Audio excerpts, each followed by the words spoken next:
క్రీస్తునందు సహోదరి సహోదరులకు ప్రోపేట వందనాలు చెల్లిస్తూ ఉన్నాను. సంగమా నీ లోపాన్ని దిద్దుకో, సంగమా నీ లోపాన్ని దిద్దుకో. ఈరోజు లోపం అనేది వ్యక్తిలో ఉంటుంది, కుటుంబంలో ఉంటుంది, సంఘంలో ఉంటుంది. అయితే ఏ లోపమైనా దేవుని చేత గద్దించబడినప్పుడు, హెచ్చరింపబడుతున్నప్పుడు, బుద్ధి చెప్పినప్పుడు ఆ లోపాన్ని మనం సరిచేసుకునే వారిగా ఉండగలగాలి. మనుషుల వైఖరి ఏంటంటే, ఈ రోజున్న లోకంలో, సమాజంలో మనుషుల యొక్క ఆలోచన ఎలా ఉంటుందంటే, నేనింతే, ఎవరిలో లేవండి లోపాలు, మీలో లేవా అని అంటూ ఉంటారు. కానీ నిజమైన వాస్తవం ఏంటంటే, ఎవరైతే తమ లోపాలు తెలియజేయబడినప్పుడు ఆ లోపాలు సరిచేసుకుంటే వాళ్ళ జీవితాలు బాగుపడతాయి. లోపాలు సరిచేయబడినప్పుడు జీవితాలు బాగుపడతాయి.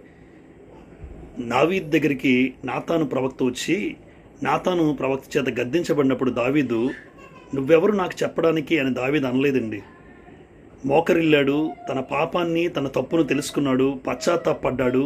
తన జీవితంలో ఆ నాతాను చేత హెచ్చరింపబడినప్పుడు ఆ గద్దింపు మాటలకు లోబడ్డాడు. అందుకే నీతిమంతులు నన్ను కొట్టుట నాకు ఉపకారము, వారు నన్ను గద్దించుట నాకు తైలాభిషేకము అని అంటాడండి దావీదు. ఈరోజు గద్దింపు మాటలను స్వీకరిస్తున్నారా సంగమా? ఎంతమంది తమ గద్దింపును, ఆ గద్దింపు మాటలను అర్థం చేసుకుని లోపాలు తెలుసుకుని సరిచేసుకుంటున్నారు? 50వ కీర్తన 17వ వచనంలో కీర్తనాకారుడు ఏమంటాడంటే, దిద్దుబాటు నీకు అసహ్యం కదా. చాలామంది దిద్దుబాటును అసహించుకుంటారు. నీ లోపం నీకు వాక్యపు వెలుగులో తెలిసినప్పుడు, తెలియజేయబడినప్పుడు ఆ దిద్దుకోవడానికి ఎవరు ఇష్టపడరండి. కానీ దిద్దుబాటును ప్రేమించేవాడే భక్తిపరుడు. ఏ లోపమైతే దేవుడు నాకు తెలియజేశాడో, అయ్యా నీకు కృతజ్ఞతలు, నా లోపాన్ని నాకు తెలియజేసినందుకు నీకు స్తోత్రములు అని మన తప్పులు మనకు తెలియజేసినప్పుడు సంతోషంగా భావించగలగాలి.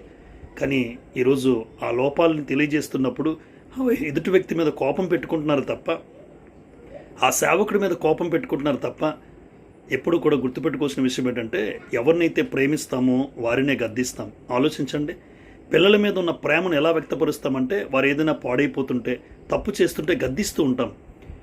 ఎందుకంటే దేవుడు అంటున్నాడు, నేను ప్రేమించి వారిని అందరినీ గద్దించి శిక్షించుచున్నాను అంటాడు ఆయన. నిజంగా నిజమైన ప్రేమ ఎక్కడుంటుందంటే, ఆ ప్రేమ ఉన్న చోట గద్దింపు ఉంటుంది. ప్రేమ ఉన్న చోట హెచ్చరిక చేస్తూ ఉంటాం. సామెతల గ్రంథం 27వ అధ్యాయం 6వ వచనంలో, మేలును కోరి స్నేహితుడు గాయములు చేస్తాడని రాయబడి ఉంది.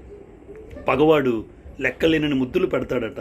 నిజమే, నిజమైన స్నేహితుడు ఎప్పుడు కూడా నీ మేలు కోరేవాడు, నీ మంచి కోరేవాడు. ఆ మంచిలో నీ తల్లిదండ్రులు ముందుగా ఉంటే, నీ సేవకుడు ముందుగా ఉంటే, ఆ సేవకుడు చెప్పే మాటలు, ఆ తల్లిదండ్రులు చెప్పే మాటలు, యవనస్తులారా మీ మేలును కోరే మీకు గాయాలు చేస్తారు. అది మీకు మేలు, అది నీకు క్షేమం.